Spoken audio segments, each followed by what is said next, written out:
Pemirsa, DPRD Provinsi Sulawesi Selatan menggelar rapat paripurna terkait penyampaian laporan keterangan pertanggungjawaban Gubernur Sulsel akhir tahun anggaran 2022-2023.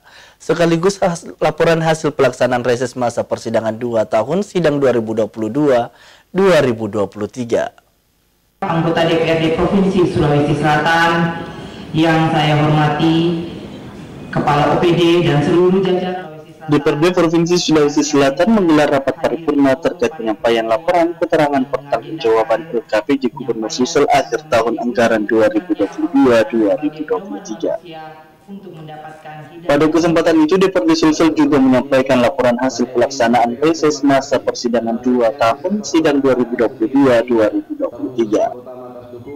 Paripurna tersebut dipimpin Ketua DPRD Sulsel Andi Ina Kartikasari, didampingi Gubernur Sulsel Andi Sudirman Sulaiman serta Wakil Ketua DPRD Sulsel Dharma Wangsamudin dan Muzayyin Arif. Dari 85 legislator Sulsel, sebanyak 44 orang telah menandatangani daftar hadir dan 18 dewan selainnya izin. Sementara itu, Ketua DPRD Sulsel Andi Ina Kartikasari mengatakan penyampaian LKPJ Gubernur Sulsel telah diatur dalam mekanisme tata tertib Dewan serta diatur dalam peraturan yang berlaku. Politikus Partai Golkar itu menjelaskan apa yang menjadi pembahasan LKPJ akan menjadi rekomendasi guna mempercepat pencapaian visi misi Gubernur Sulsel. Sementara itu, Gubernur Sulsel Andi Sudirman Sulaiman menjabarkan indikator makro Sulawesi Selatan tahun 2022. Pertumbuhan ekonomi sebesar 5,09%, tingkat pengangguran sebesar 4,51%, turun dari 2021 sebesar 5,72%.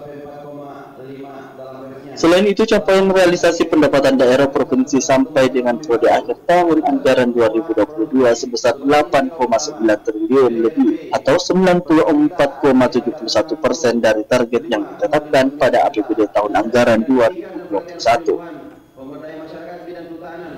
Kepala daerah menyampaikan LKPJ kepada Dewan Perwakilan Rakyat Daerah dalam rapat paripurna yang dilakukan 1 kali dalam 1 tahun. Ardi Jaho, Slebes TV. Peraturan Pemerintah Nomor 13 Tahun 2019 tentang laporan dan evaluasi penyelenggaraan pemerintahan daerah dan Pasal 18 Ayat 1 Permendagri Nomor 18 Tahun 2020 tentang